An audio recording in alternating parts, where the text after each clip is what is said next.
Buenas tardes para todos. Muchas gracias por acompañarnos. Mi nombre es Ana María Zambrano, directora de Relacionamiento y Comunicaciones del Consejo Colombiano de Construcción Sostenible, y hoy les quiero dar la bienvenida en nombre de la Alianza del Consejo Colombiano de Construcción Sostenible y el GBCI a estos encuentros por la sostenibilidad. Para dar paso más adelante a nuestros invitados, voy a hablarles un poco sobre el Consejo y darles un poco de contexto también sobre esta alianza. Espero entonces que disfruten este espacio, este encuentro que tenemos pues pensado en ustedes, y los invito a que en ese espacio de preguntas nos vayan enviando sus inquietudes, que las iremos tomando a lo largo de esta sesión pues para poder en el último momento ya poder hacer ese intercambio con nuestros panelistas. El Consejo entonces es una organización que tiene como misión asegurar con mejores prácticas de urbanismo y construcción sostenible entornos prósperos, ambientalmente responsables, inclusivos y saludables para todos. Es por esto que en este espacio vamos a hablar de esta misión que nosotros queremos consolidar cada vez más para Colombia, y queremos compartir con ustedes también lo que ustedes se imaginan y quieren aportar a este momento de reflexión. Nuestro enfoque y nuestro trabajo se centra en unas temáticas enfocadas principalmente en estos 2 años, en la mitigación y la adaptación al cambio climático, en los materiales y la economía circular, en los incentivos para la construcción sostenible, en aspectos como la salud y el bienestar, de la que hablaremos hoy bastante con este proyecto y con nuestros invitados. Y también tenemos priorizadas otras temáticas de trabajo, dentro de las que se encuentran las ciudades y el urbanismo sostenible, considerando todos estos aspectos en el ciclo de vida de las edificaciones, las comunidades y las ciudades sostenibles. Estos temas nosotros no los podemos trabajar solos, sería muy difícil hacerlo. Entonces nosotros en primera instancia este trabajo técnico y este trabajo también de incentivos y de trabajo de políticas públicas lo articulamos principalmente con nuestras empresas y organizaciones miembros, que lo constituyen constructoras, fabricantes de productos y materiales, desarrolladores de soluciones, entidades financieras, aseguradoras, firmas profesionales, o sea, en fin, todo ese gran ecosistema que configura esta gran industria de la construcción. Y además de nuestros miembros, también trabajamos fuertemente con los gobiernos locales y nacionales, los aliados nacionales e internacionales como el que hoy tenemos y nos acompaña, y con el que compartimos finales, que también son nuestra gran razón de ser. Para darles entonces contexto de esta alianza del GBCI y el Consejo Colombiano de Construcción Sostenible, les cuento que esta alianza es de prácticas sostenibles en la industria de la construcción. Y lo que nosotros pretendemos con este trabajo conjunto es mejorar el acceso a recursos educativos y proporcionar conocimientos técnicos en la región. Entonces, somos una alianza perfecta en la que nos movilizamos todo el tiempo para ese acompañamiento técnico y ese también acompañamiento comercial, de entender todos los productos que vienen asociados con el GBCI, cómo se pueden potencializar en nuestro país y cómo podemos hacerlo crecer cada vez más. Tenemos entonces para la tarde de hoy, en este espacio de webinar que llamamos nosotros Encuentros por la Sostenibilidad, un espacio orientado a la conversación sobre comunidades sostenibles y resilientes, construyendo ciudad. Particularmente vamos a hablar de LEED para ciudades y comunidades. LEED para ciudades y comunidades, pues lo vamos a ampliar ahora más con detalle, pero nosotros lo vemos como una nueva forma de avanzar hacia ciudades resilientes, verdes, inclusivas e inteligentes, como una metodología global que permite medir y comunicar el desempeño, que es algo supremamente importante, pues porque muchas veces podemos tener muy buenas prácticas, pero que si no las medimos y si no definimos también como esos criterios de desempeño, difícilmente podremos saber cómo mejorar. Y vemos también este sistema como un conjunto amplio también de posibilidades que nos permiten ver a la sostenibilidad desde un concepto amplio, no solamente desde los conceptos de eficiencia, sino también consideraciones como la calidad de vida, la salud, la prosperidad, la equidad, la educación. En este panorama entonces vamos vamos a hablar con nuestros invitados. Perdón que tuve aquí.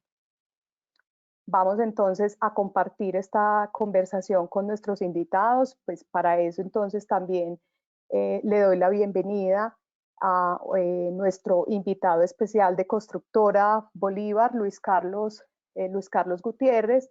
Luis Carlos, te voy en este momento como a dar el paso también para que tú puedas darnos un saludo, conocerte y ya después más adelante nos vas a acompañar, pues porque finalmente Luis Carlos hace parte de ese equipo también de profesionales que han liderado un proyecto muy importante que veremos ahora más adelante y pues para el que tenemos también el gusto de contarles que es el primer proyecto precertificado en Sudamérica que ha alcanzado este nivel de precertificación en nivel plata.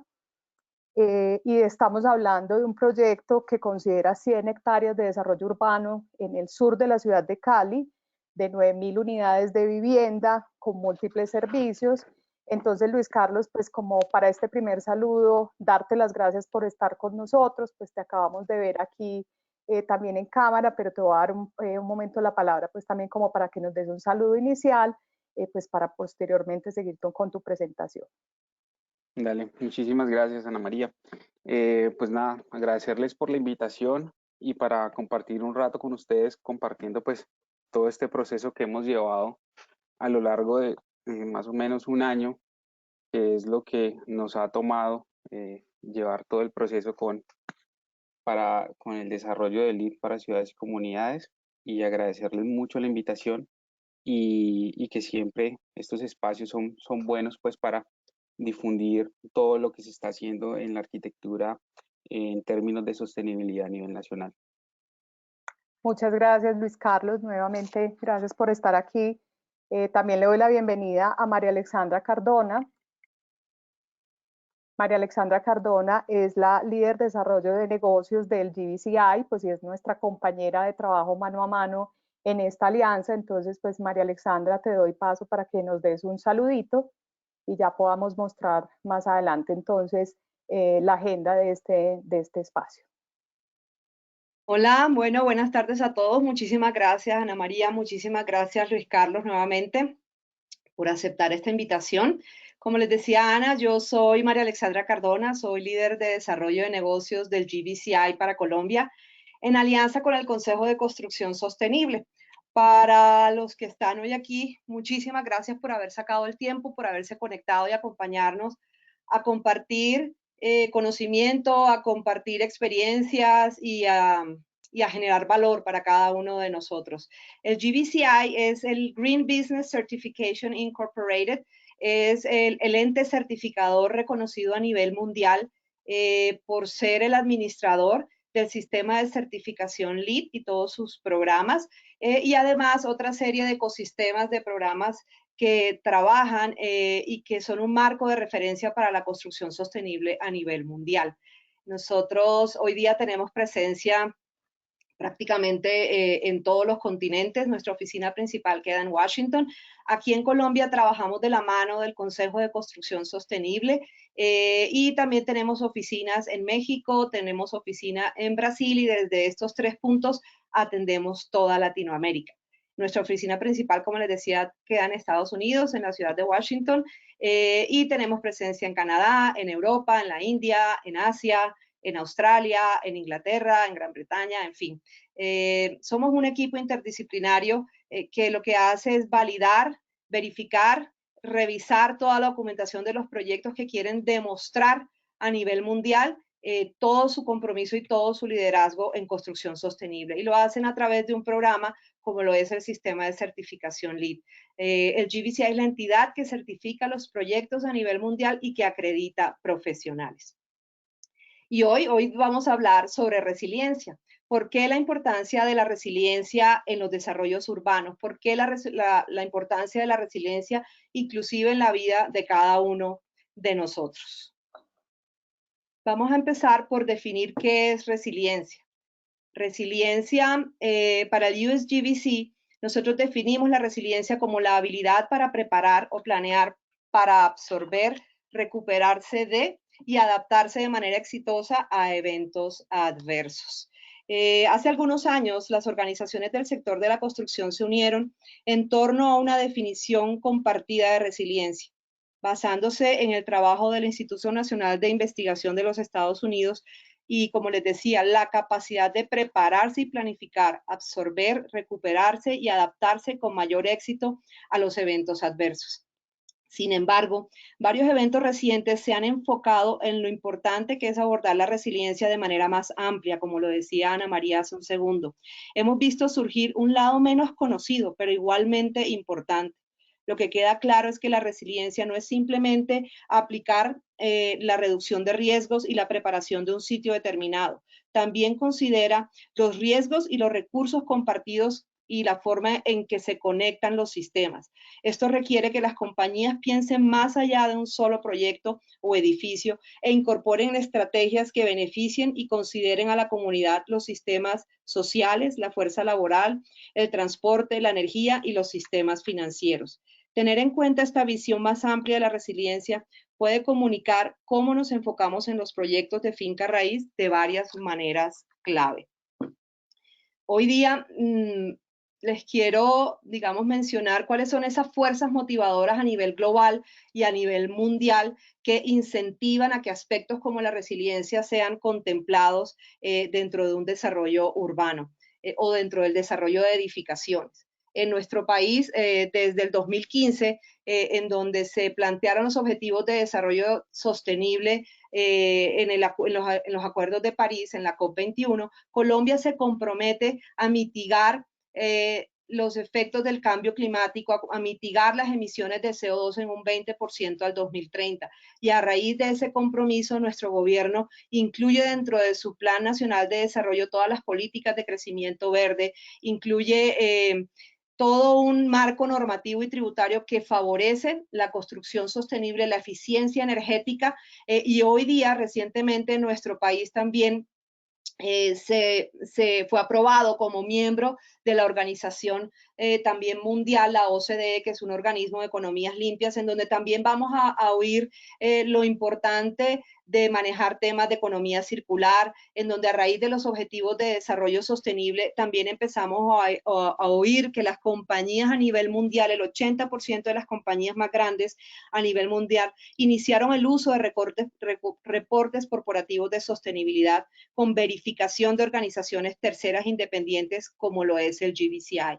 Y definitivamente gana quien cuida. Y hoy día inclusive empresas aseguradoras como lo es Sura a nivel de Latinoamérica utiliza estos reportes corporativos e indicadores de sostenibilidad globales para finca raíz como lo es el reporte GRESB. Esta es otra tendencia en donde verifican el nivel de resiliencia de los inmuebles para tener esa capacidad de adaptarse ante desastres naturales, pero no solamente miden el tema de resiliencia, sino también evalúan los riesgos sociales y los riesgos comunitarios alrededor de un portafolio inmobiliario. Entonces, por eso es importante tener en cuenta que las empresas inmobiliarias, las empresas diseñadoras y desarrolladoras no solamente tengan en cuenta la normatividad local, sino estas fuerzas motivadoras que a nivel global ya han aterrizado en nuestro país y que son una realidad. Hay que dar un nuevo énfasis a la resiliencia, a la salud y al bienestar en las edificaciones.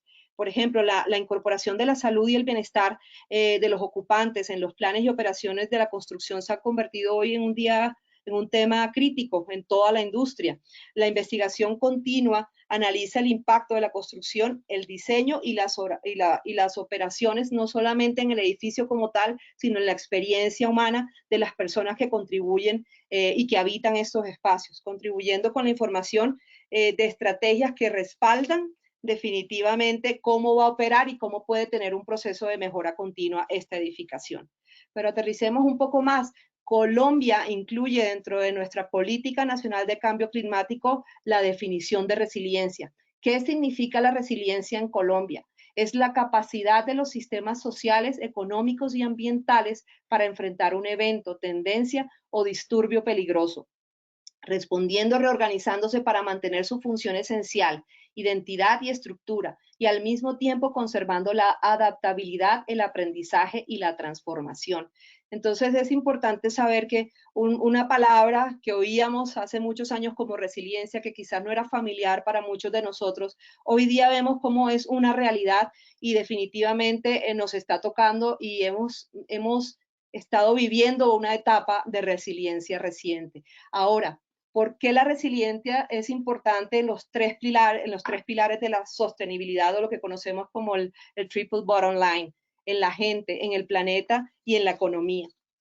Abordemos la resiliencia desde estos tres pilares de la sostenibilidad. ¿Por qué su importancia para mitigar el impacto? Cuando hablamos de resiliencia, definitivamente impacta los tres pilares, porque ante unos desastres naturales, como puede ser una inundación por un gran volumen de lluvias o por desbordamiento de un río o por deslizamiento de tierras o incendios, se tiene que definir cuál es ese impacto y qué estrategias hay que abordar para poder minimizarlo. Por ejemplo, en Colombia, hablando de ese pilar de la gente, en donde según las Naciones Unidas, en el último reporte de desastres naturales, más de 600,000 personas se vieron afectadas en temas de salud por desastres naturales en Colombia. ¿Cómo ha sido el impacto de nuestro país frente al tema del planeta? ¿Cómo impactamos desde Colombia al planeta? Según el Ministerio de Ambiente de Colombia, nuestro país es responsable del 0.46% de las emisiones globales de CO2. Nuestro país está en el top 40 de países con mayor responsabilidad histórica en deforestación, y a nivel global tenemos pérdidas estimadas por cambio climático equivalentes a un fenómeno de la Niña cada 4 años. Entonces sí tenemos una responsabilidad a los que hacemos parte de la industria de la construcción en nuestro país o fuera de ella, para conectarnos y poder ir mitigando a través de ese desarrollo urbano analizado y contemplado desde estos aspectos de resiliencia, salud y bienestar, más allá de la normatividad, para minimizar este impacto. Y en la economía, por ejemplo, para Colombia, el costo de no adaptarse al cambio climático implica una pérdida del 0.5% del PIB anual, equivalente a 3.8 billones de pesos. Ahora, sumándole las pérdidas de la situación actual, indican que el PIB puede bajar de un 6 a un 7.9%. Sin embargo, en la OCDE, organismo al que hoy pertenecemos, la economía colombiana será de las menos golpeadas por la pandemia en la región latinoamericana. Aquí en esta presentación les vamos a dejar todos los recursos para que ustedes puedan consultarlos y profundizar en ellos. Ahora bien, a la escala de edificios, utilizando marcos de referencia como lo es el sistema de certificación LEED y de acuerdo a cada uno de sus programas, a la escala de edificios hay muchos beneficios de manera transversal al utilizar este sistema de certificación en los pilares de la sostenibilidad. A nivel de las personas, pues se abordan las expectativas de quienes habitan las ciudades. Inclusive hoy día bancos en Colombia ofrecen tasas preferenciales al crédito hipotecario de quienes compran en una vivienda sostenible. La vivienda y Bancolombia, ahora les voy a dar la cifra de los millones de dólares que han generado en líneas de crédito verde para proyectos certificados en diferentes programas que se utilizan en nuestro país. También proporcionamos espacios más saludables para todos los ocupantes. Generamos mayor conectividad a múltiples servicios y con diferentes posibilidades de transporte. En el planeta, pues damos un mayor uso de eficiencia y desperdicio de agua y energía y generamos un impacto positivo en los recursos naturales. En economía, como les decía, estos bancos han generado más de 300 millones de dólares, han liberado más de 300 millones de dólares en hipotecas o en créditos verdes de construcción a diferentes desarrolladores que han demostrado que sus proyectos van a ser certificados y tienen aprobada su fase de diseño. Entonces tenemos ahorros de costos con sistemas más eficientes, valoración de los activos, menor tiempo en depreciación de estos mismos activos, vigencia comercial y mayor atracción de capital humano y capital financiero. Ahora quiero contarles, y seguimos aterrizando, cómo desde el Consejo Norteamericano, el Consejo de Estados Unidos de Construcción Sostenible, conocido como el USGBC por sus siglas en inglés, ha definido 4 estrategias sostenibles para apoyar a la resiliencia de las comunidades. Esta visión ampliada de la resiliencia puede sentirse nueva e incluso fuera del área de comodidad para algunos, pero para comenzar a integrarla podemos recurrir a procesos probados aplicados en formas ampliadas. En el sistema de certificación LEED utilizamos el enfoque integrativo creado por el Consejo de Construcción Sostenible, que ha revolucionado cómo los arquitectos, ingenieros mecánicos, eléctricos, especialistas, ingenieros civiles y constructores interactúan en el desarrollo de los edificios. Este proceso integrativo es muy reciente, sin embargo, décadas atrás los diseños eran abordados dividiendo el trabajo en partes y después agrupándolos al final. Ahora es bastante común juntar varias disciplinas desde el principio, estableciendo metas comunes y encontrando formas de dimensionar adecuadamente el sistema de construcción, integrar que los elementos trabajen entre sí unos con otros y se relacionen. Este proceso ha probado que en el desarrollo de los activos, este proceso prueba que el desarrollo de los activos generan activos de alto desempeño cuando los equipos se alinean. Se reduce el impacto y se reducen significativamente los costos y las demoras. El mismo proceso integrativo puede ser utilizado como parte de la planeación de la resiliencia. Lo que hemos estado experimentando en las últimas semanas muestra cómo se puede recurrir a edificios para cumplir un propósito más allá de su intención inicial. Durante eventos climáticos severos, también los edificios pueden funcionar como centros de capacitación o lugares de descanso o inclusive como centros de atención de salud como lo hemos visto recientemente. Y bueno, ¿cuáles son esas 4 estrategias que desde LEED abordamos para planear pensando en la resiliencia? Planeación desde el diseño. Lo que hacemos es una planificación proactiva de los diseños y de la construcción para prever el mínimo de los impactos potenciales ante desastres naturales. Entonces, la invitación es a evaluar los peligros que pueden generarse en el sitio alrededor del proyecto, identificando tempranamente al menos 3 de los principales riesgos o peligros. Utilizar los planes locales para mitigar esos peligros y ojalá que estén disponibles. Y como lo sabemos, en Colombia hay normatividad alrededor de todo esto y está muy relacionada a temas de cambio climático, a temas de energía eficiente y a temas de sostenibilidad. Sin embargo, si en donde te encuentres no hay estándares disponibles, puedes utilizar estándares internacionales en donde se mitiguen sucesos como inundaciones, huracanes, tornados, vientos fuertes, temblores, incendios, sequías, deslizamientos, suelos inestables. Y ahora, dentro de la planeación del diseño, también tenemos que tener en cuenta todo el tema de la circularidad de ese edificio, es decir, el tema de los materiales, el tema de ese enfoque de economía circular, del análisis de ciclo de vida de ellos mismos y su impacto en cuanto a tierra, agua y atmósfera. Igualmente es importante pensar en la reducción de residuos por demolición y brindar toda la transparencia en la química de esos materiales. Y continuamos con la segunda estrategia. La segunda estrategia es planear y diseñar para tener sitios saludables. Crear y ejecutar un plan de desarrollo para el sitio del proyecto que promueva vegetación saludable, nativa, adaptativa. Diseñar teniendo en cuenta la hidrología para promover los servicios ecosistémicos como control de inundaciones. Aquí igualmente es importante prever esos riesgos que pueden haber, los 3 principales riesgos que pueden haber. Y por ejemplo, en LEED en su versión 4, el crédito de manejo de aguas lluvias promueve un pensamiento a escala macro, en donde los proyectos diseñan replicando esa hidrología natural y el balance del agua del sitio para mitigar posibles inundaciones. A nivel mundial, por lo menos 30,000 proyectos certificados LEED aplican estos créditos en Norteamérica, en Latinoamérica, en Europa, en África, en Asia y en Medio Oriente. Han reducido su impacto en los servicios ecosistémicos gracias a esta planeación. Continuamos con la tercera estrategia para diseñar pensando en la resiliencia. Es el mantenimiento del sitio, planear el mantenimiento del sitio desde la fase de diseño del proyecto. Diseñar la construcción y el mantenimiento del sitio del proyecto y el paisajismo para reducir múltiples riesgos. Entonces, esto también es súper relevante porque significa que al tener planeada este mantenimiento vamos a minimizar costos, vamos a minimizar igualmente cualquier situación ante un desastre natural.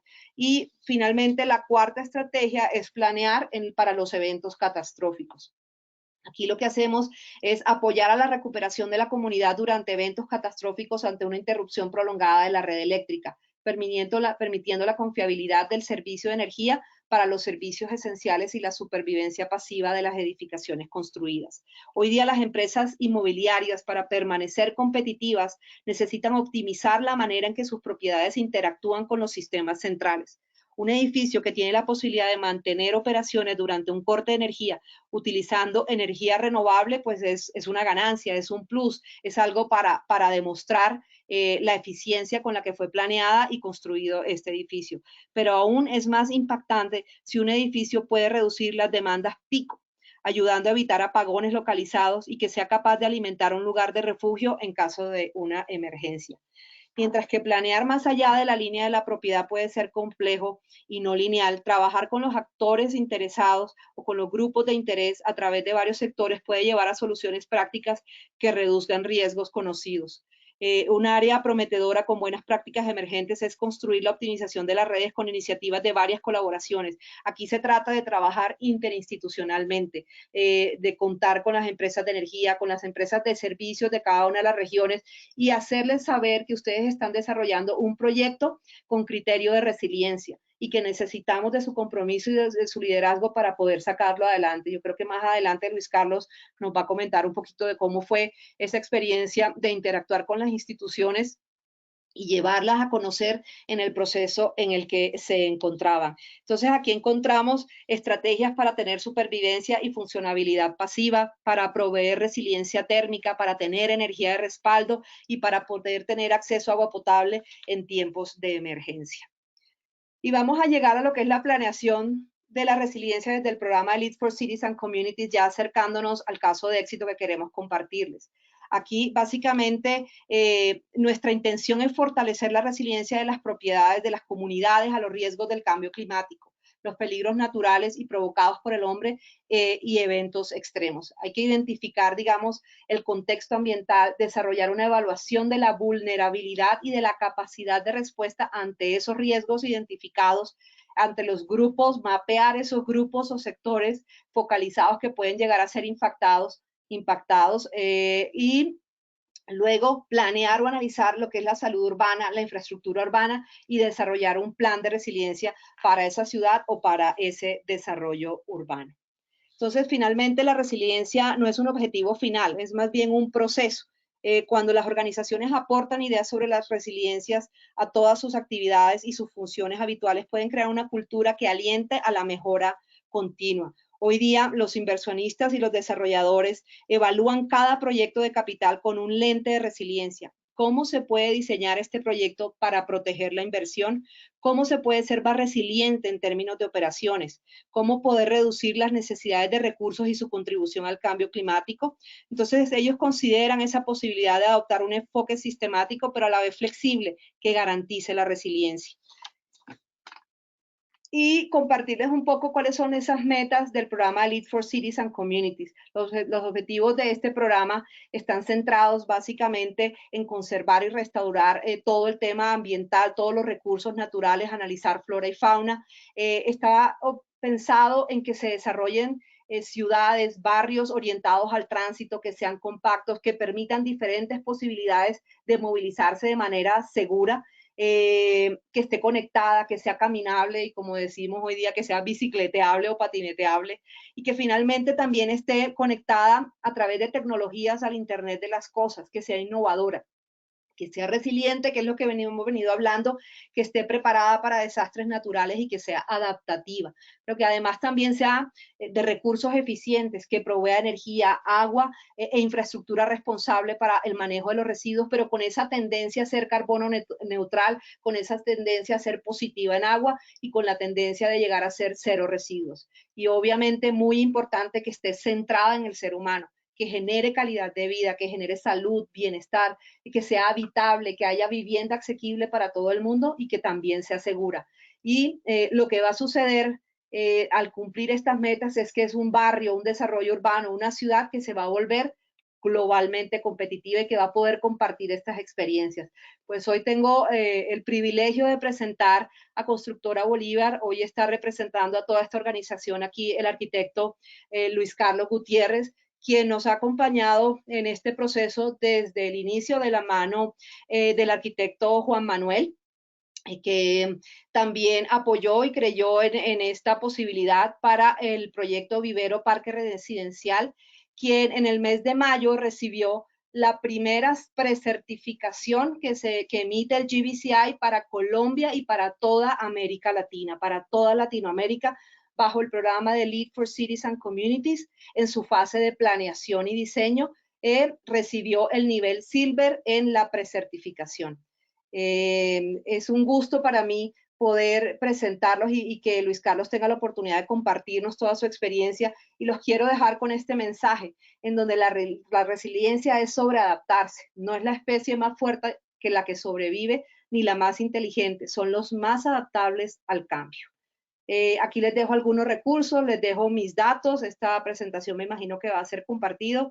Les agradezco muchísimo su tiempo y Ana María, pues te dejo la palabra nuevamente. Gracias.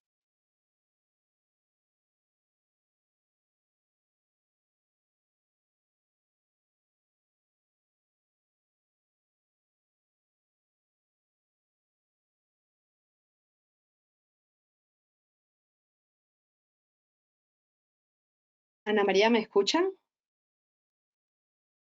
Hola, hola, ahí me están oyendo. Sí, Listo, ahora sí, te dejo a ti entonces. ok. Gracias. Listo, María Alexandra, muchísimas gracias. Gracias pues por tu intervención y por darnos estas primeras ideas sobre esta maravillosa opción que nos presenta LEED. Yo les recuerdo efectivamente que estas presentaciones serán enviadas a ustedes. Una vez terminemos el webinar, todo este espacio queda grabado y será compartido con ustedes. Y los quiero también invitar a que en el panel de control que ustedes tienen aquí con la herramienta hay un espacio orientado a preguntas que yo estoy recibiendo acá con nuestro equipo de trabajo también para compartirlas en este espacio que tendremos al final. Después de esta intervención de María Alexandra, ya Juan Manuel nos va a dar un poco más de detalle del proyecto y también de todas esas motivaciones que la constructora tuvo para emprender precisamente como este proceso tan interesante. Y al final vamos entonces a destinarlo para que conversemos y hablemos un poco sobre sus inquietudes. Entonces los invito a que nos compartan sus dudas o pues sus comentarios y lo que quieran compartir por acá con nosotros, pues para que al final podamos tener ese espacio de conversación. Yo entonces, pues como les decía al inicio, pues le doy la bienvenida a Luis Carlos Gutiérrez, que hace parte de este equipo diseñador de Constructora Bolívar. Te voy a pasar entonces ya la posibilidad para que tú nos cuentes y nos hagas tu presentación. Y nuevamente, Luis Carlos, pues muchísimas gracias por acompañarnos. Bueno, Ana María, muchísimas gracias nuevamente. Bueno, el proyecto por el cual nos han invitado y agradezco enormemente es un proyecto que venimos trabajando tal vez en diseño desde hace 2 años y medio, desde hace un año largo venimos trabajando en el tema de la certificación y pues ni que hablar de lo que a nivel de gerencia se ha demorado en la adquisición desde el lote hasta la incorporación al perímetro, a la zona de expansión de la ciudad. Esto es un plan parcial que la empresa adquirió a principios de año, después pues de todos los procesos que me imagino que todos han de conocer, que son bastante complejos y pues que conllevan una cantidad de tiempo bastante interesante. Es un proyecto que cuando nació traía el rótulo de Plan Parcial Guayabal. Me avisan, ven mi pantalla. Es un plan parcial que se denomina desde el escritorio como Plan Parcial Guayabal, así es como nació. Luego nosotros, ya cuando teníamos toda la estructura de proyecto, pues evidentemente cambiamos el nombre pues para hacerlo comercial. Entonces, lo que les quiero presentar ahorita es este plan parcial y cuál fue toda la estrategia de intervención de espacio público que se dio alrededor de él. Es decir, cuál fue la apuesta que tuvo la empresa para poder lograr un proyecto de esta magnitud y que hoy en día celebramos el obtener la certificación LEED para ciudades y comunidades. Partiendo de una base fundamental, el proyecto no nace buscando la certificación, es autónomo, digamos que se aísla de cualquier sistema de certificación en el camino es que se encuentra. Pero ¿por qué se encuentra y por qué va alineado? Es porque, digamos que la máxima del proyecto nacía de esta oración, de esta frase que habla de que el desarrollo debe ser capaz de satisfacer las necesidades del presente, sin comprometer la capacidad de las futuras generaciones. ¿Para qué? Para que esas generaciones puedan satisfacer sus propias necesidades. Eso es lo que denominamos nosotros como sostenibilidad y la apuesta más grande que le estamos haciendo al proyecto. Entonces, para entrar un poquito más en lo que tiene que ver con el proyecto de nosotros está localizado en el sur de la ciudad. Es un lote que tiene 990.000 metros cuadrados y que tiene una serie de características que son bastante importantes para poder que se articulen con el proyecto, es decir, en todos los sistemas de equipamiento. El sur de la ciudad es desde esta vía que se llama la Avenida Panamericana hacia el lado del costado oriental está en desarrollo, es el área de expansión de la ciudad y hacia la parte superior cuenta con una gran cantidad de equipamientos que son los que aparecen en pantalla, centros comerciales, tiendas como de las universidades y todos los equipamientos que digamos que hacia las ciudades les apuestan, esos nodos principales. Y uno de los puntos de acceso es la carrera 99, que es una, digamos que de los límites de la primera parte de expansión de la ciudad. Hacia el final de esta vía es donde se encuentra este lote, digamos que es una de las cosas benévolas que tiene, porque el área de expansión es bastante grande, pero justo donde estamos trabajando nosotros es donde actualmente uno conoce como el perímetro de la ciudad. Hay desarrollos más adelante donde nosotros hemos participado, como lo está Cachipay, como está al fondo de Ciudad Pacífica, que también es de nosotros. Y aquí al encontrarnos con este lote, tenemos unas características que son fundamentales. Todas estas vías, que el lote es lo que se enmarca con esta línea punteada blanca y que lo delimitan estas vías que aparecen ahí, pero si ustedes analizan bien el telón de fondo, está todo el tema de los farallones y toda la ciudad consolidada que está hacia el sector de Valle del Lili, que es donde marca el proyecto. Y esto ha generado como que se valoren muchísimo las visuales y bastantes factores ambientales que tiene el proyecto. Entonces, conociendo un poquito esa localización, había que leerse el plan parcial, había que hacer esa radiografía urbana de qué era lo que, entre comillas, estábamos comprando. Y nos encontramos con un escenario que brindaba lo siguiente. Una densidad de viviendas de 8.961 viviendas, que era lo que podíamos hacer por normativa. Una cesión de zonas verdes, que es una carga urbanística que uno tiene, que está obligado por desarrollo en plan parciales, pero que se encontraba centralizada, se encontraba en este costado, perdón, en este centro, y que de alguna otra manera no era equitativa para todos. Unas vías, el desarrollo de las manzanas eran supermanzanas, entonces había un tema normativo que te decía, señores, ustedes tienen supermanzanas, pero esas supermanzanas, ustedes tienen una condición, o hacen una vía intermedia o el área de esa vía me la vuelven zona verde. ¿Listo? En el proyecto esto equivale a 17.957 metros cuadrados. Y en las vías principales, que son las que de acceso al proyecto, la normativa tenía una afectación por intercepción vial. ¿Eso qué quiere decir en palabras un poco más criollas, por decirlo así? Tú no puedes hacer más de 2 pisos. Y teníamos algo que hablaba inicialmente, y es que las manzanas que se encuentran en la parte posterior del proyecto tenían como esa dificultad, no eran benévolas para ese para ese parque central. Y teníamos una sequía, que es un cuerpo de agua que atraviesa el lote, que no tiene ningún tratamiento, o sea, dentro del plan parcial no quedó con ningún valor. Y aparte de esto, aparecía un tema de una línea de alta tensión que básicamente lo que cogía era esa zona verde y la despedazaba. Literalmente eso era lo que hacía. La despedazaba y había que pensar en cómo íbamos a tejer esto. ¿Listo? Y aparecía esta vía que aparece en rojo, que es la calle, la carrera 99 que veíamos en el video, que es una vía importante, y es una vía importante y que terminaba fracturando el parque nuevamente.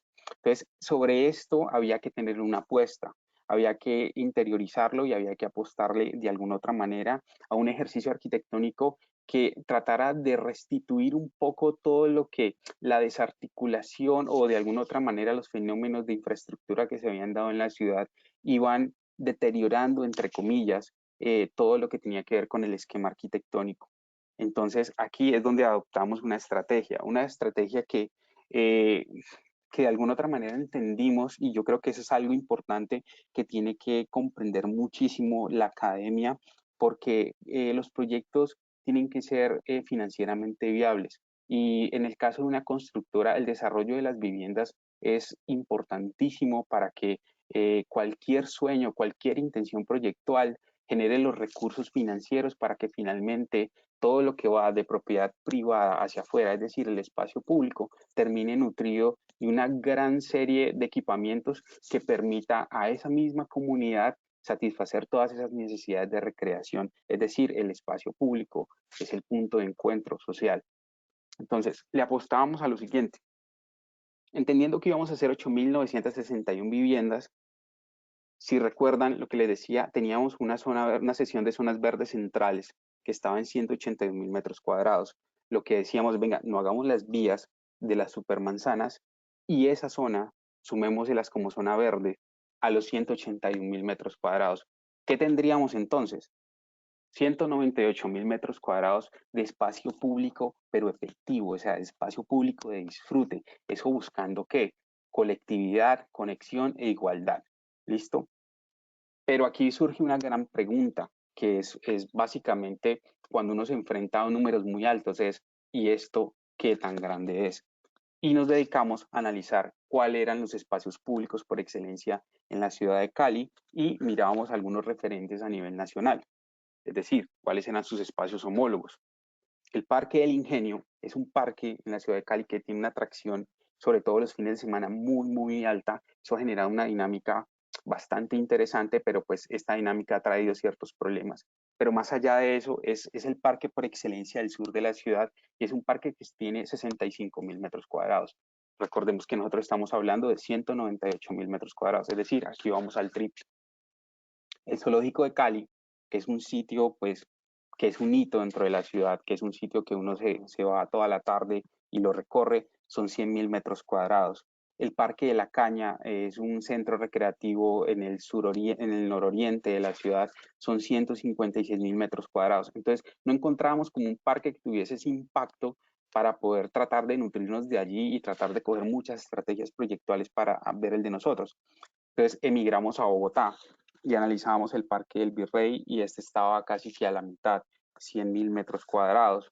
Y encontramos este ejemplo que nos pareció, por toda la connotación histórica y por toda la arquitectura y los arquitectos que han participado allí en el desarrollo de este proyecto que tiene como mínimo una década, que es el Parque Tercer Milenio, que son 165.000 metros cuadrados de espacio público destinado a la comunidad y pues a todo este punto de encuentro.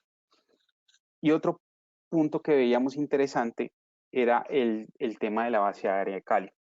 La base aérea de Cali es un pulmón gigante, tal vez la última oportunidad que tiene la ciudad para tener un parque de escala metropolitana debido a su dimensión, a su localización y a todos los atributos que tiene pues, en su área perimetral y todo lo que podría desarrollar. Pero es inmensamente grande, pero a su vez inmensamente desconocido. Todo el mundo sabe que es grande, pero nadie lo ha podido caminar y esto era como un llamado un poco para entender un poco que si el parque de nosotros o todas las zonas verdes iban a ser gigantes, la oportunidad que había en una ciudad como Cali con la base aérea era inmensamente también grande. Entonces, ese era el espacio público que teníamos, 198.000 metros cuadrados, pero teníamos que entender quién era el cliente y ese cliente habría que también entenderlo desde la historia. Entonces empezamos a analizar cuál era la estructura familiar que se ha venido desarrollando durante las últimas 5 o 6 décadas en la ciudad y encontramos una gran variabilidad en las familias a lo largo de este tiempo. Si ustedes analizan la imagen, estas son las primeras familias que llegan desde lo rural hacia los acentos urbanos. Eran familias numerosas, papá y mamá con 7 u 8 hijos. Eso era algo muy, muy natural en ese momento, en el modelo de los 50. Luego estos pequeños crecen y se les vende un modelo familiar que era una estructura papá, mamá y 2 hijos, que esa es la tipología arquitectónica por excelencia con la cual se modelan todos los apartamentos hasta en la realidad, pero no estábamos conociendo algo, y es que en la actualidad surgen nuevas variables de estas tipologías de familia. ¿A qué me refiero con esto? Si uno analiza todo el tema de la composición familiar que se presenta en el país, uno podría encontrar 11 tipos de familia. ¿A qué voy con esto? Familias reconstituidas, corresidentes, que son las personas que van a una universidad en una ciudad determinada y alquilan habitaciones, parejas jóvenes sin hijos, nidos vacíos, personas que tomaron la decisión de no tener hijos, padres, hijos y otros parientes. Esto hoy por hoy con un fenómeno de migración se da muy fuerte en el país. Creo que ese índice ha subido considerablemente. Familias unipersonales, papá, mamá e hijos jóvenes, mamá sola con niños, papá, mamá y niños, que son la familia tradicional, parejas del mismo sexo y papás solos con hijos. Y familia reconstituida, que son matrimonios que se han separado y con el tiempo han dado una nueva oportunidad para construir familia. Entonces, si nosotros tomamos toda esta gran baraja de población y esta tipología de familias y las cruzamos, entendemos toda la solución que dio el DANE el año pasado cuando hablaba de 3 personas por familia. Si nosotros multiplicamos 3 personas por familia por los 8.900 unidades de vivienda que vamos a desarrollar, pues eso nos daría un total de habitantes. ¿Cuánto es ese total? Pues 26.883 personas. Esa sería la población que albergaría nuestro proyecto. Pero aquí habría que sacar un dato para poder entender si esto es mucha gente en mucho espacio público o muy poca gente en gran espacio público. Entonces, ¿qué había que hacer? Cruzamos la población contra los 198.000 metros cuadrados de espacio público. ¿Qué arroja esto? Un índice. ¿Ese índice cuál es? 7,40 metros cuadrados de espacio público efectivo por habitante. Y aquí es donde surgiría la pregunta, pero ¿y esto? ¿De qué me sirve saber esto? Resulta que la manera como las ciudades miden la calidad o no, la cantidad de espacio público se determina por este índice. Y aquí quería mostrarles un poquito esta tabla que tiene varios referentes nacionales de las ciudades principales. Y si ustedes analizan ciudades como Barranquilla, Ibagué, Pereira, Cúcuta, Jumbo, Cali y Bucaramanga, ninguna de estas ciudades que son consideradas de alguna otra manera los pilares un poco de las metrópolis nacionales superan los 3 metros cuadrados de espacio público por habitante. Solamente Bogotá, Medellín y Manizales empiezan a tener ya unos índices sin ser espectaculares, ya mucho más nutridos. Cartagena, en cambio, tiene unos índices altos. Aquí hago un poquito una cuña, es porque Cartagena, digamos que dentro de su índice de espacio público ha incorporado lo que es el Cerro de la Popa, y esto pues es como si Cali incorporara los Farallones. Entonces, pues si lo descontamos, tal vez la cifra es un poco menor. Sin embargo, nos vamos y respetamos con lo que da la red de ciudades de cómo vamos. Entonces, 7,40, ¿qué significa? Que el índice de espacio público en nuestro proyecto es superior a las principales ciudades del país. Eso es así de claro. Sin embargo, pese a que 7,40 sigue siendo alto para lo que sucede en el fenómeno nacional, la OMS recomienda 15. Digamos que estaríamos como a mitad de camino de un escenario que se considera el ideal para la habitabilidad y toda la consideración del espacio público. Pero esto en Cali, ¿qué fenómeno expone o qué deja en evidencia? Resulta que desde el 2014, que es desde el punto donde se tienen estas cifras, si ustedes analizan la barra de arriba hacia abajo, ella va descendiendo. Eso va descendiendo, ¿por qué? Porque a medida que la ciudad crece, se va densificando, va generando más población y nos tenemos que repartir el espacio público entre, o sea, el mismo parque del Ingenio, todos los parques de la ciudad, nos la repartimos entre más gente. No hay una consolidación del espacio público como lugar de encuentro que permita o como esa gran bolsa para aumentar esos metros cuadrados. Entonces, la ciudad en este momento, al 2017, que es donde se tienen las cifras, va en un declive que es importante analizarlo. Y por eso era que había que apostarle al espacio público, porque no todo pueden ser edificios y un parque de bolsillo. Hay que consolidar el espacio público como una gran masa para que haya un lugar de esparcimiento más importante. Y analizábamos qué eran esos 7,40 a nivel mundial. Entonces, tomábamos ciudades que son de referencia de desarrollos urbanos, Guayaquil, Panamá, Ciudad de México y Buenos Aires. Son ciudades que están por debajo de los 6 metros cuadrados Ciudad de Panamá, pues todo el mundo sabe el desarrollo tan grande que ha tenido durante la última década y ha generado, si bien unos edificios bastante densos, pues la precariedad en el espacio público pues es absoluta y ese pues de alguna otra manera no debería ser el camino que adopten las ciudades porque los espacios verdes son importantísimos. Santiago de Chile, Madrid y Nueva York pues evidentemente tienen unos índices altísimos, pero esto nos mostraba un poquito dónde nos enmarcábamos nosotros y cuál era la postura de lo que teníamos que hacer y a qué nos íbamos a enfrentar. Pero el espacio público o todas estas zonas verdes no son simplemente las canchas donde jugar básquetbol y todo eso. Teníamos que entender que por lo menos en las ciudades tropicales como en las que se encuentra Cali, son climas cálidos, donde todo el tema arbóreo es importante y empezamos a pensar en cómo articularnos con algo que venía sucediendo en la ciudad. Y resulta que es que si ustedes analizan esta gráfica que se encuentra al lado derecho, entre el 2012 y el 2014, la cantidad de árboles que se sembraban en la ciudad era absolutamente precaria.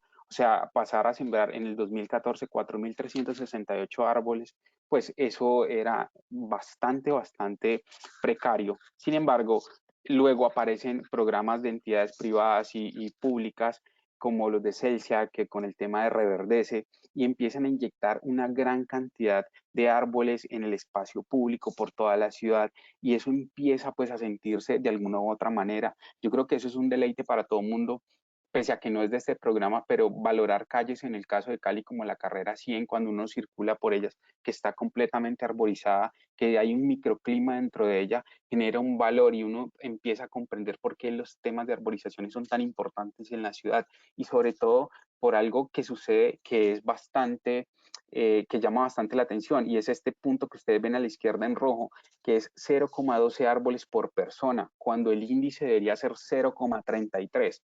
Entonces, la ciudad necesita urgentemente inyectarle una gran cantidad de arborización. Afortunadamente, esto ya se dieron cuenta y le están apostando a eso. Nosotros decidimos sumarnos a esa iniciativa, pero poner la vara mucho más alta. Es decir, ¿se acuerdan que yo les decía, cada familia tendrá 3 personas y eso me daría 29.000 habitantes? Pues la OMS recomienda por cada familia un árbol. ¿Qué hacemos nosotros? Crear un programa que se llama Árboles, uno para mi familia. Entonces, nosotros la misma cantidad de unidades de vivienda son la misma cantidad de árboles que vamos a sembrar. Es decir, en nuestro proyecto van a haber 8.961 árboles que se van a distribuir por todo el espacio público, creando alamedas, generando estancias pues bastante arborizadas, generando pues todo este tema de sombras, algunos puntos pues para mitigar a parte de esta infraestructura que vamos a ver más adelante.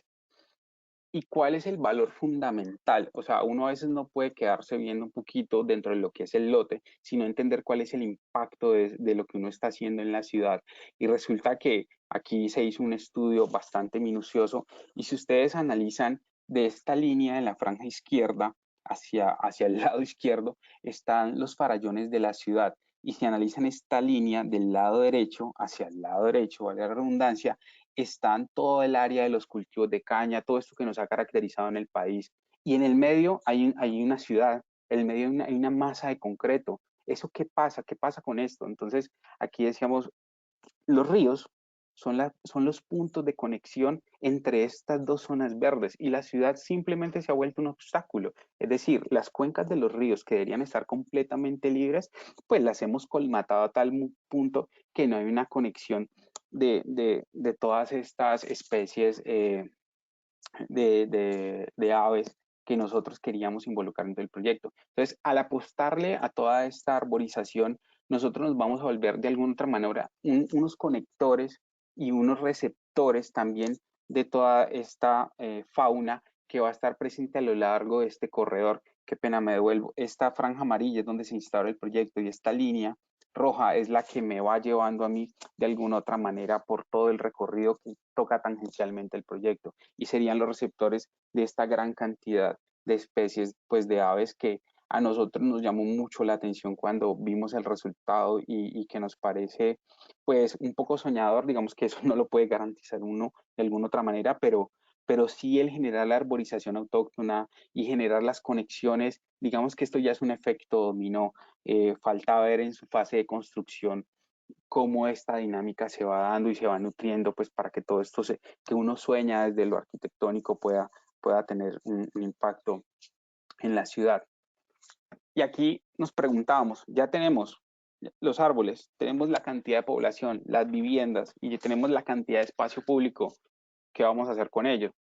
Entonces tomamos una decisión y es, no diseñemos todavía, miremos qué está pasando en el país. Y se acuerdan que estábamos hablando un poco del Parque Tercer Milenio, pues lo tomamos como referencia y empezamos a analizar qué era lo que sucedía, los concursos que se habían dado, qué se había valorado, cómo este concurso había impactado bastante la arquitectura. Nos llevamos la sorpresa que esto se lo había ganado una firma de arquitectura de Cali, que es Colectivo 720. Y empezamos a estudiar el proyecto, empezar a cómo habían sido las conexiones, cómo habían generado los grandes ejes urbanos, cuáles eran las aptitudes y cuáles eran todo lo benévolo que tenía este proyecto para poder involucrar los diferentes actores de ciudad y empezar a articularlo con la necesidad que en su momento tenía Bogotá de restituir este espacio público. Analizamos todo este tema de la dinámica de las recreaciones pasivas, las recreaciones activas, cómo se enmarcaban también con los cerros de la ciudad de Bogotá, cómo mostraban sus edificios emblemáticos y demás, cómo articulaban esto con recreación para adultos y cómo siempre iba de fondo todo el tema de los cerros. Sin embargo, eso era Bogotá. Teníamos que ver qué sucedía en Cali. Y ahí es donde empezamos a investigar y ahí la investigación tomó un punto muy crucial dentro del diseño porque era literalmente hacer levantamiento de campo, era ir a ver la ciudad, a conocerla. No era simplemente verla desde la ventanilla del carro, era entenderla desde el vendedor ambulante, entenderla desde el ciclista, entenderla desde el que hace picnic y entenderla desde cuáles son los sistemas de movilidad preferidos por los caleños. Y empezamos a ver que en la sociedad, en el espacio público, la sociedad prefería espacios donde estuvieran estos equipamientos, es decir, conciertos al aire libre, los parques caninos, que son una tendencia sobre todo en las personas de mi generación, los food trucks, que también son estos comercios efímeros que aparecen y que han sido de alguna otra manera estigmatizados porque pues nunca han tenido cabida dentro del espacio público. Aquí queríamos tomarlo, tenerlos como tendencia a involucrarlos. Todo el tema de los paseos en bicicleta en la ciudad, eso en Cali ha sido increíblemente, ha tenido una acogida durante los últimos 3, 4 años. Esto se ve en las avenidas pues llenas de ciclistas, pese a que no hay una infraestructura adecuada para el desarrollo de estos. El tema de fitness, todo el tema del CrossFit en el espacio público, se estaba involucrando y veíamos esto de una manera importante, que no habría que ir a un gimnasio tal vez, venga, ¿por qué no lo dejamos en el espacio público? Y tratamos de controlarlo un poco. Senderos de trote, todo el tema de las caminadas hacia el Cerro de las Tres Cruces en la ciudad y el tema que sufre muchísimo el Parque del Ingenio, que es el tema de los picnics. Hoy en día las fiestas ya no se hacen en los salones sociales, no se hacen en el salón de la casa, en el antejardín. En Cali ha tomado una moda que de alguna otra manera es sana y es ir al espacio público y hacer las invitaciones que tengas que hacer a tus amigos, hacen recreación, llevan la mascota, llevan la comida y pues esta dinámica se ha estado dando en el espacio público. Pero eso era lo que nosotros encontrábamos. Nosotros no le habíamos preguntado a nadie. Entonces, aquí fue donde nos devolvimos y dijimos, venga, nosotros hicimos toda una investigación y no le hemos preguntado a nadie. Vamos y le preguntamos. Cogimos 101 personas, por eso la investigación se llama 101 caleños opinan, y les preguntamos algo que es fundamental. Es, ¿usted qué quiere encontrar en el espacio público? Se lo preguntábamos, simplemente nos cruzábamos por la calle y se lo preguntábamos. Entonces, las personas, y ustedes ven la gráfica, lo que es la gráfica verde, es lo que las personas decían de manera espontánea, es decir, ¿qué quieres del espacio público? Me respondían juegos infantiles, canchas de fútbol, gimnasio al aire libre, senderos para caminar, trotar. Y así iban diciendo como su carta al niño Dios. Luego, cuando ya se quedaban sin mucho de qué encontrar en el espacio público, les pasábamos una lista con todos estos ítems para que los fuese chuleando y dicieran cuáles eran los de su preferencia o si se les había quedado uno por fuera o si estaban en lo correcto. Aquí nos llevamos una sorpresa porque si ustedes analizan la gráfica verde y la gráfica roja, que es lo ayudado, tienen una similitud en cuanto a su preferencia y en cuanto a su no preferencia de algunos elementos del espacio público. Entonces, ustedes aquí encuentran una gran cantidad de ítems que nosotros, luego de hacer unos ejercicios matemáticos contra el espacio público, dedujimos este perfil de espacio público ideal que debería estar dentro del parque que nosotros íbamos a desarrollar y de toda la oferta de espacio público.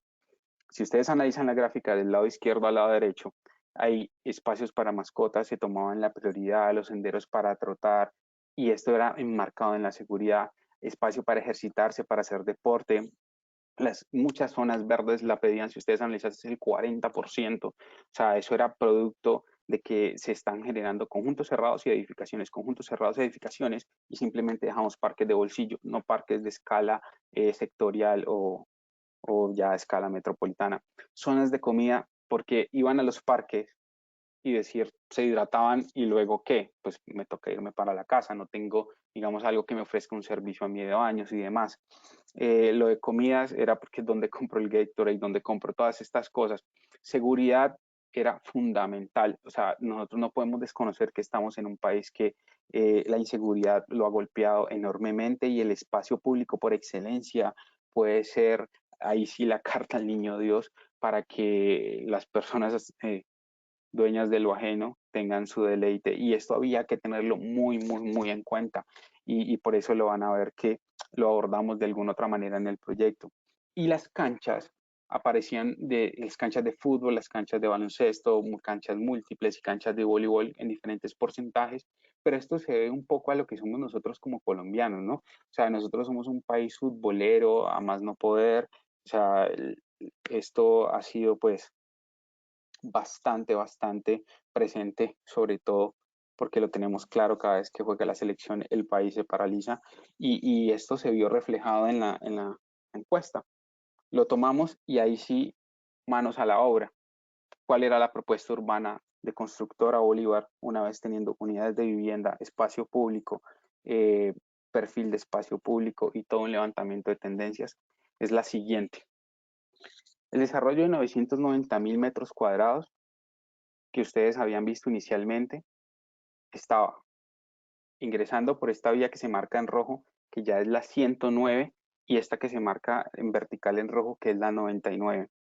Enmarcábamos el proyecto por una vía secundaria, que son las vías que nos van a distribuir, nos van a generar los puntos de conexión. ¿Cómo llego yo a un lote de estos? La pregunta es fácil, porque nadie va a llegar caminando, tengo que hacerlo en vehículo. Entonces, los puntos que nosotros le damos prioridad al vehículo es lo que se pone en azul, lo que se marca en este momento en esos puntos azules, y lo que le apostábamos a los peatones y a todas las conexiones para reconocer la morfología urbana que se daba con el plan parcial Cachipay que está abajo, y con la ciudad de La Meléndez, que es la que está hacia la parte norte del proyecto. Entonces, nosotros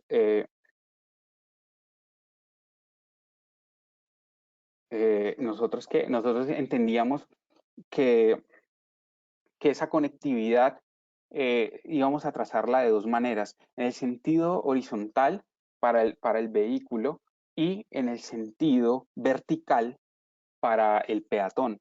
Una vez dicho esto, nosotros entendíamos que habían unos puntos de cruces. Esos puntos de cruces delimitados en amarillo eran los puntos donde nosotros teníamos que tener la mayor inserción de espacio público para que existiera una convivencia entre el peatón, el ciclista y el vehículo particular.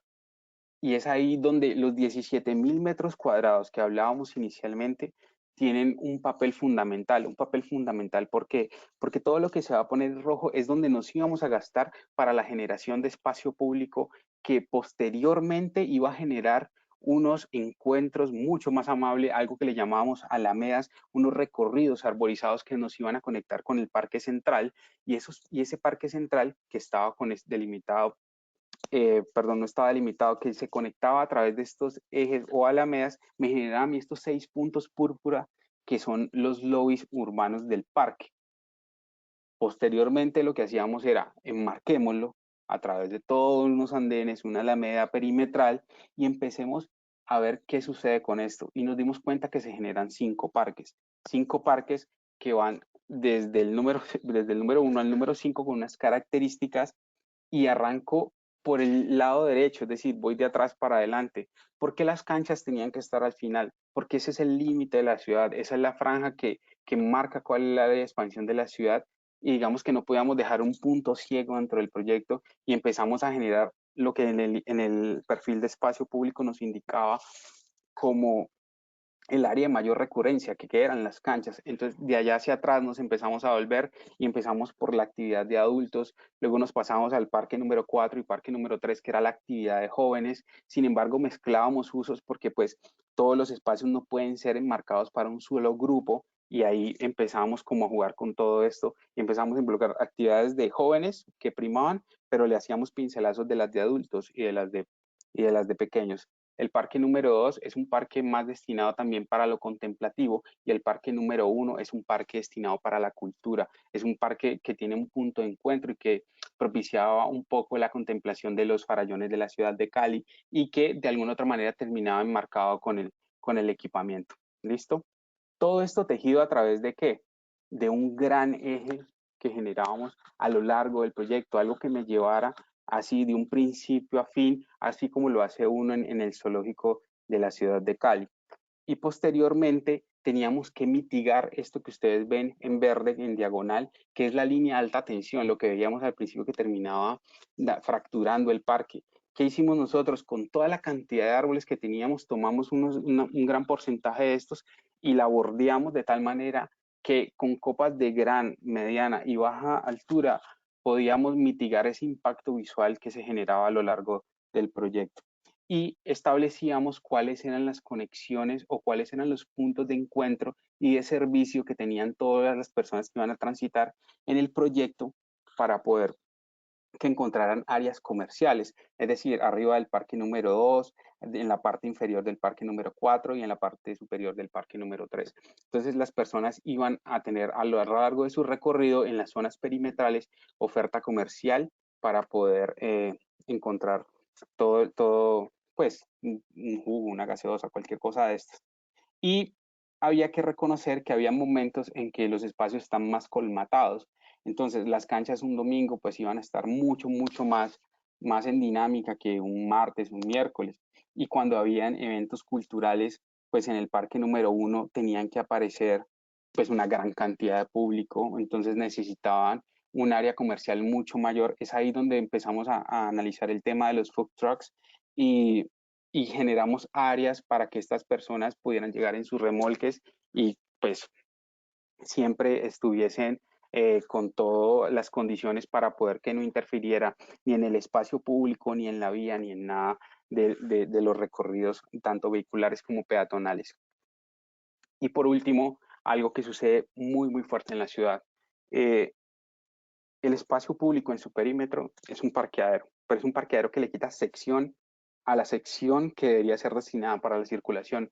Aquí nosotros lo que hicimos fue tomar el parque central y restarle, entre comillas, o hacer de alguna otra manera una jugada arquitectónica que permitiera generar todos unos parqueaderos perimetrales. Estaríamos hablando de más o menos 320 parqueaderos, lo que es bastante impactante para el perímetro, es decir, cualquier persona podría llegar aquí y encontrar dentro del perímetro del proyecto una zona donde dejar su vehículo sin ser residente y poder disfrutar también de este espacio. El cuerpo de agua que veíamos inicialmente que no tenía ningún tratamiento, nosotros articulamos toda la operación y empezamos a generar en su recorrido estancias contemplativas para las personas que quisieran hacer yoga, que quisieran también hacer algo de CrossFit, meditación, o para las personas ya adultas que simplemente quisieran ir a leer un libro, y generamos estancias a lo largo del proyecto. Y finalmente, algo que no habíamos hablado, y es el tema de las bicicletas. Resulta que Cali le apuesta muchísimo a esto de acuerdo a la tendencia que vimos ahora, y al lado hay una zona universitaria, y todo este desarrollo urbano pues ha permitido que el Plan Integral de Movilidad Urbana entregue sobre las vías de acceso a nuestro proyecto una red de ciclorruta, pero que muere allí. Nosotros la apuesta que hicimos fue llenar completamente de red de bicicletas todo el perímetro del parque, la franja central, las alamedas, de tal manera que si ustedes hacen el ejercicio de que desde este punto, cuando vengo desde la zona universitaria, empiezo a generar un recorrido por cualquier parte del parque, pues simplemente me va llevando por cualquiera de los lotes donde posteriormente vamos a desarrollar nosotros los conjuntos. Es decir, la conectividad de la bicicleta está garantizada de alguna u otra manera. ¿Para qué? Para la recreación del parque o para la conexión con la ciudad. ¿Eso qué genera? Genera menos contaminación, menos uso del carro, menos uso de cualquier cantidad de cosas que hoy por hoy impactan la ciudad. Y ya para cerrar el tema de la explicación del proyecto, habíamos hablado de la bicicleta, del peatón, del carro y de las personas pues, que caminan, de los peatones como tal. Faltaba algo, y es ahí donde hicimos como todo un cruce y una serie de reuniones, porque resulta que el sistema de transporte masivo de la ciudad aparece cuando los desarrollos ya están, y nosotros que queríamos prever dónde iban a estar las paradas para nosotros dejar los espacios adecuados, que solamente ellos llegaran y simplemente parquearan el bus sin afectar el tránsito natural de las vías, y generar toda una estrategia de paradas a lo largo del proyecto que abarcara cualquier punto de tanto el parque central como los lotes destinados a vivienda, sin que una persona caminara más allá de 200 metros. Eso fue un logro bastante interesante que se hizo con la gente de Metro Cali, y fue una articulación bastante interesante. En ese orden de ideas generamos pues una manera de vender y un lenguaje un poco menos arquitectónico, que son las previsualizaciones arquitectónicas, y esto es lo que mostramos al final, es decir, mostramos esta área cultural con el teatrino, tratando de exaltar al fondo los farallones un poco, volviéndolo un poco romántico con todo esto del atardecer, evidenciando cuáles eran los grupos etarios que iban a aparecer a lo largo del proyecto, y empezar a generar todos esos, pues de alguna otra manera involucrar al cliente un poco para venderle esa idea de soñar con la ciudad. Los parques de los niños, aquí los parques no estamos hablando de parques de bolsillo, estamos hablando de parques de 1000 metros cuadrados aproximadamente. O sea, son parques importantes que tienen una categoría dentro de la ciudad que yo hoy por hoy no la conozco. Creo que en esto vamos a hacer un referente bastante importante, y pues es una apuesta que se le hace por parte de la compañía. Esto es el área de los food trucks, que es lo que hablábamos. Se generan estancias con unas pérgolas para que las personas, si están en un concierto, puedan ir, hacer un pedido, volver, sentarse, generar toda esta dinámica. Era revisar la arborización, que de alguna otra manera no fuese ni colmatando el espacio, pero tampoco que lo dejara tan abierto para que las personas pudiesen disfrutar de él. Entonces, esta es una imagen de esto. Hacíamos otra relación respecto al proyecto, y era que a veces veíamos que una cancha la usaban, de una cancha de básquetbol la usaban de un lado dos y del otro lado otros dos, y toda la parte de la mitad quedaba sin uso, por decirlo así. Entonces nos inventamos algo que le denominamos triadas, y era básicamente generar lo que ustedes ven en la mitad de este render, es una cesta de árboles y una cancha casi que circular en la cual podían jugar tanto niños como jóvenes y adultos. Es decir, generábamos una variabilidad en la altura para poder que los diferentes grupos se pudiesen encontrar en un mismo espacio y no afectar la actividad del uno o el otro. Y el área de los skate park.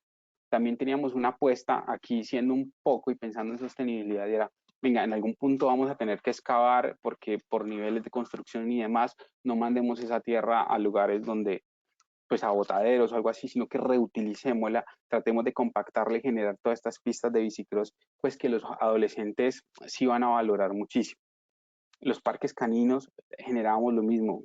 La tierra la generábamos montículos, se empradizaban, y ya se generaba como todo el contexto para poder hacerlo de una manera inteligente. Aquí es algo que quiero dejar de fondo. A veces no es gastarse mucho dinero, a veces es simplemente saber utilizar o entender cuáles son las dinámicas de la construcción y cuál es el papel del arquitecto para interpretar qué debo coger como elemento proyectual para poder satisfacer una necesidad de la sociedad, y en este caso era un parque canino. unos muros de escalada que le generábamos para los jóvenes, que se interpretan esta imagen, y esto era un poco lo que hablábamos con el cuerpo de agua con algún tratamiento, pues para que las personas pudiesen caminar y pudiesen hacer alguna actividad de CrossFit o de lectura y demás. Y finalmente, con este cierro, es las alamedas que yo les decía que lo llevan a uno de los conjuntos al parque. Generamos una apuesta que creo yo que es bastante interesante, y es segregar el vehículo que está al lado derecho del peatón que está en la mitad del ciclista que está al lado izquierdo. Es decir, los tres van a una velocidad diferente, los tres viven la ciudad de una manera diferente. Sin embargo, a veces los juntamos cuando entendemos que de esta dinámica en la variación de velocidad, los perfiles viales tienen que responder, y es por eso que generamos una serie de perfiles viales que estuviesen acompañados de mucha vegetación para que las personas pudiesen circular tranquilamente, pudiesen ir en recorridos del abuelo llevando al niño al parque y poder generar toda esta dinámica pues a nivel urbano.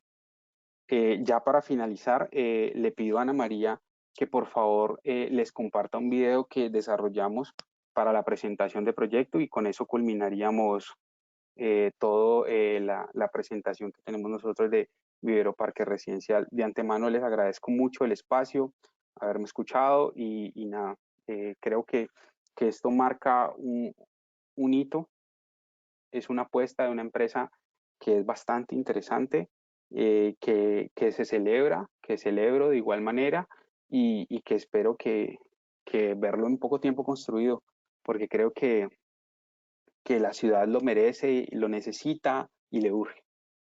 Muchas gracias.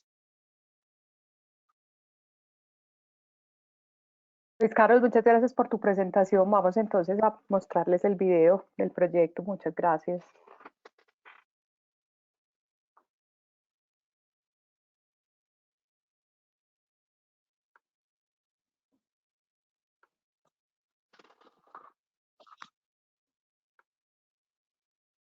No se escucha.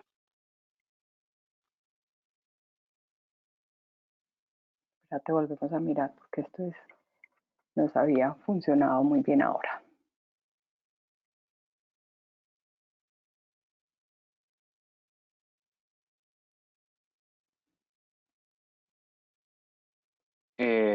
Ana María, no se escucha. No sé si lo cierras y vuelves y le das play. A ella arranca. Esto ha hecho que nuestras ciudades parezcan fronteras de Si concreto. puedes devolverlo desde el principio, te lo agradezco. Sí, claro que sí. Verde a nuestro entorno, lo que a la larga se traduce Vamos a devolverlo entonces. ¿En qué lugar vivirán las futuras generaciones sin espacios verdes? El espacio público ya no será lo mismo. Talando un árbol, estaríamos erradicando la posibilidad de disfrutar.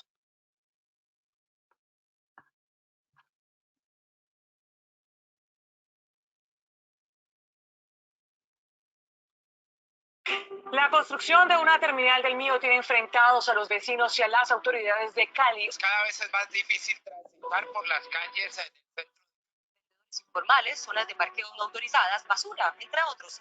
Está molesta por la decisión de las autoridades distritales de talar docenas de árboles de un reconocido parque. Con la tala de árboles se estaría perdiendo otro pulmón de la ciudad.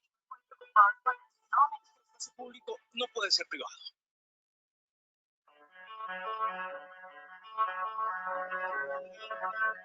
Actualmente se construye más y se siembra menos. Esto ha hecho que nuestras ciudades parezcan fronteras de concreto. Poco a poco invadimos la naturaleza y le restamos espacio verde a nuestro entorno, lo que a la larga se traduce en menos bienestar para la comunidad. ¿Te imaginas en qué lugar vivirán las futuras generaciones sin espacios verdes? El espacio público ya no será lo mismo. Talando un árbol, estaríamos erradicando la posibilidad de disfrutar afuera junto a la naturaleza.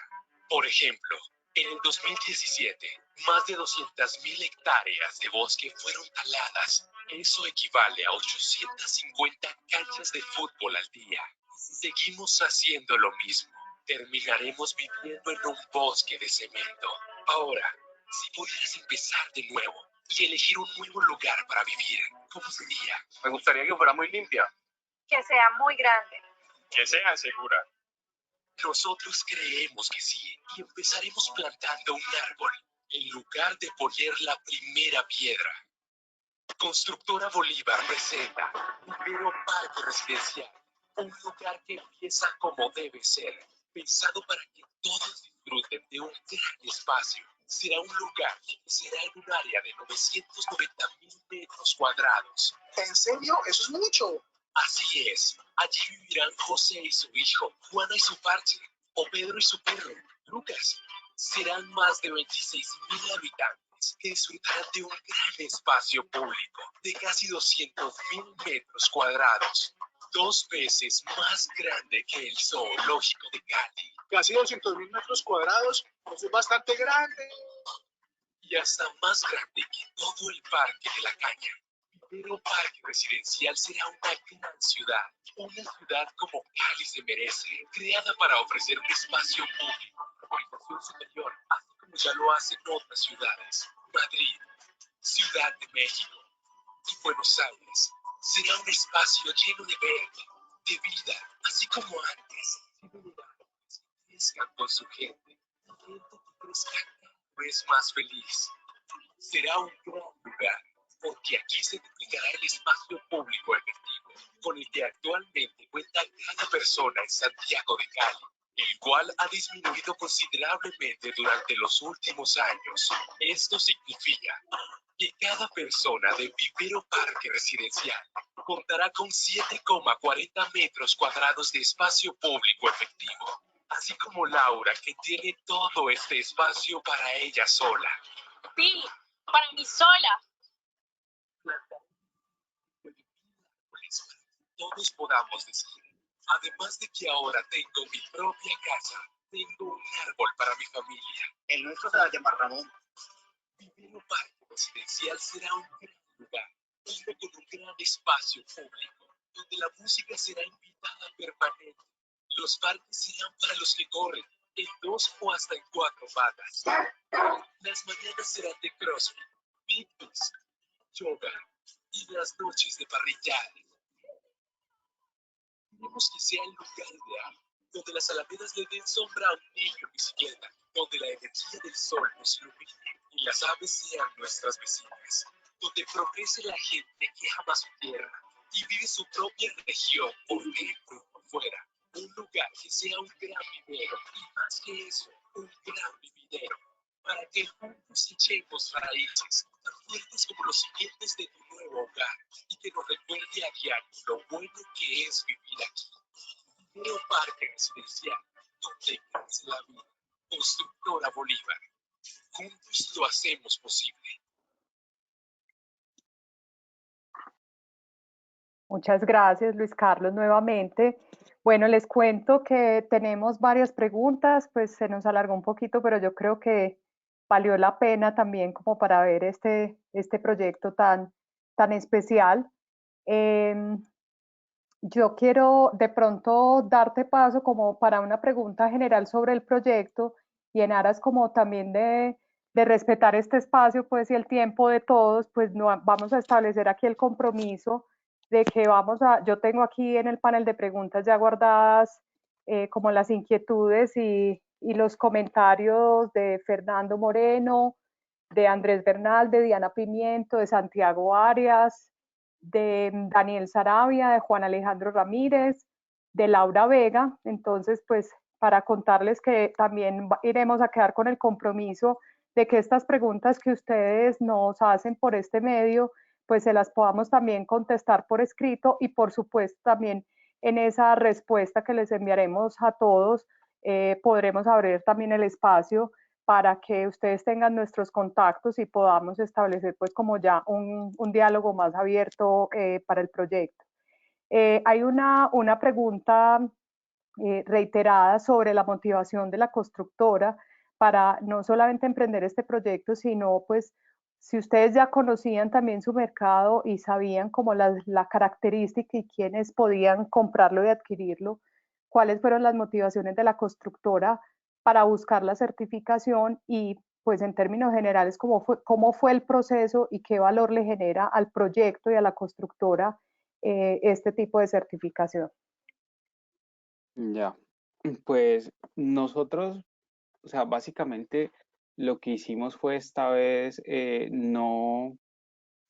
o sea, mejor dicho, a veces uno lo que hace es, te llega un proyecto y arrancas a diseñar. Esta vez lo que hicimos fue un alto en el camino y es decir, y es replantearse ese proceso. Eso fue básicamente lo que hicimos, es entender la ciudad, la dinámica, hacia dónde crece, qué necesita, y a partir de eso crear un proyecto que en el camino, en medio de todo esto, eh, tuve la oportunidad de conocer a María Alexandra, tuve la oportunidad de conocer lo que es LEED y fuimos de alguna otra manera compartiendo ese camino y en algún momento decidimos sumarnos a lo que era LEED para ciudades y comunidades.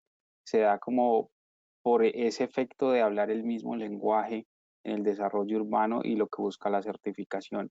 Y hoy por hoy, pues es lo que ha dado como un resultado tener ya una precertificación en nivel Silver.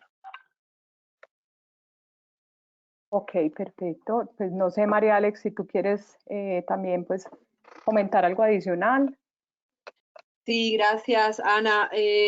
Gracias, Luis Carlos, por la presentación. Pues para nosotros, Constructora Bolívar definitivamente plasma uno de los objetivos de Lead for Cities and Communities, que es inspirar liderazgo. Hoy día Constructora Bolívar nos está mostrando cómo desde sus buenas prácticas como constructoras lo que quieren es validarlo para demostrarlo al mundo. Hubo retos, hubo partes, digamos, del proceso en donde lo que ellos habían concebido como diseño no fue suficiente hacia el proceso, pero revisaron, revisaron y pudieron, digamos, hacer negociaciones para lograr implementar lo que requería la certificación. Ellos nos están dando ejemplo de que sí se puede planear y diseñar proyectos con objetivos claros de sostenibilidad y de impacto global. Aquí lo que ellos están logrando es generar transformación e innovación en sostenibilidad urbana, están protegiendo la biodiversidad y regenerando los servicios de los ecosistemas, están cumpliendo y excediendo el control de emisiones de carbono neto cero, la energía, los desechos y el agua, y están logrando habitabilidad asequible para todos, con diferentes opciones donde las personas viven, trabajan, juegan, y definitivamente están elevando el nivel de vida y la calidad de vida de los humanos allí en Cali, a nivel local, están dando ejemplo a nivel regional y nos están impactando a nivel global, porque ese gran parque también pues, va a capturar emisiones en forma. El programa pues, sigue una estructura consistente. Lead for Communities aborda, digamos, las categorías similares a otros programas LEED, en donde hablamos de proceso integrativo, en donde hablamos de sistemas naturales y ecología, en donde hablamos de transporte y uso de la tierra, eficiencia en agua, emisiones de energía y gases de efecto invernadero, materiales y recursos, calidad de vida, innovación y prioridades regionales. Entonces, agradecerles nuevamente a ellos, a todos los que están conectados y el compromiso de enviarle por escrito pues las preguntas. No sé si de repente haya tiempo para hacer alguna otra pregunta. Gracias. Me voy a tomar aquí unos últimos minutos también para recoger, como resumir en una primera pregunta que nos hizo Daniel Saravia, pero hay varias muy similares, que hace referencia pues a ese proceso de certificación y cuáles fueron los cambios fundamentales en el plan parcial original pues, que tuvieron que hacer para obtenerla y si finalmente esto terminó aumentando el costo en el presupuesto. Pues la respuesta es bastante sencilla, o sea, yo creo que es un equilibrio. Es como le decían ahora que lo estaba explicando con el parque canino, es entender cuál es la jugada que yo tengo que hacer para construir, para alimentar lo proyectual. Y eso me genera a mí una estrategia, y esa es la palabra clave, es tener una estrategia de cómo mover las fichas para que costando las cosas lo mismo puedas acceder a algo tan benévolo y tan impactante. Ok, perfecto. Muchas gracias. Entonces, pues como les decía, pues reiteramos nuestro compromiso, pues en este momento se sumaron muchísimas más preguntas, entonces creo que vale la pena pues que nosotros las retomemos y pues María Alexandra conjuntamente con Luis Carlos y pues y con el apoyo técnico que se requiera de parte nuestra en el Consejo, les haremos llegar junto con las memorias y las presentaciones de este evento que de pronto para quienes se conectaron tarde y también nos están preguntando que si las van a tener, pues contarles que efectivamente se las vamos a hacer llegar. Entonces, pues creo que este tema nos gusta mucho a todos, da mucho para hablar, es una gran invitación a que sigamos pensando en proyectos y en ciudades con este propósito. Entonces, pues con este compromiso quiero dar las gracias a nuestros invitados, a nuestros presentadores también por este espacio y esperamos entonces podernos ver en una próxima ocasión y los invitamos también pues a que sigan las redes del GBCI, nuestras redes, para que puedan compartir con nosotros y acompañarnos también en otros espacios de interés. Muchísimas gracias a todos y nuevamente buenas tardes. Muchísimas gracias a ustedes por la invitación. Esperamos pues seguir compartiendo estos espacios, exponiendo estas buenas prácticas y espero pues que en un futuro nos volvamos a encontrar. Muchas gracias a todos. Claro que sí, nuevamente felicitaciones Luis Carlos, pues para ti y para toda la compañía por este importante logro y este esfuerzo pues, por construir ciudades diferentes. Ok, muchas gracias. Hasta luego.